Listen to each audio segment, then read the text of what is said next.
What's been new for us and is a really big shift in our company approach has been integrating nutrition. And that's really because of Feed the Future. So it was Feed the Future's push of making sure that, even just the metrics, that we're making sure we're figuring out, weighing babies and doing things, something we hadn't quite done before. And we're really leading the way in that now, and that's pretty exciting. And the way we're doing that is that our agronomists are working along with community health volunteers. So instead of just working with the farmer, we're working with the whole farmer household. So instead of going out and just doing trainings on new agronomy techniques or new good agricultural practices, we're combining that with health messages so that we're teaching more about fortifying foods and getting the right vitamins and minerals, making sure that children's health, especially in the first 1,000 days, is a priority and that families understand that. A great example is in Cambodia. We have something called mobile kitchens, and they're actually just like push carts, and they go out to really rural areas that are hard to reach and doing kind of like farmer field days, like a demonstration trial, so that people can see what kind of crops they need to be growing, and then how to cook that and integrate that into their diets to increase their health.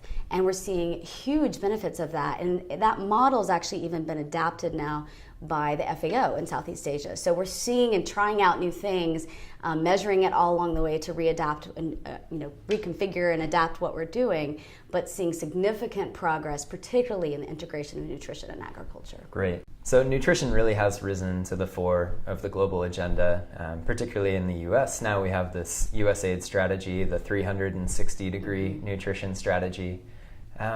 What needs to happen to sustain that progress, to really push these nutrition goals that we've now identified, but are relatively new in terms of the current development agenda? Right. A couple of things. One, I think, is in order for the food security agenda to continue, we need to make Feed the Future, sustainable, not just a presidential initiative, but something that's integrated into the budget and the priorities of USAID moving forward. I think there's been great strides in that already by USAID creating the Bureau for Food Security. We've seen the real commitment of the agency as far as just USAID in that donor area. But that has to be, I think, the first step. And then I think learning from each other, so making sure that we are communicating amongst ourselves within the development practitioner community of what we're learning. Since this is so new, there's going to be mistakes made along the way. There's going to be some great success as well.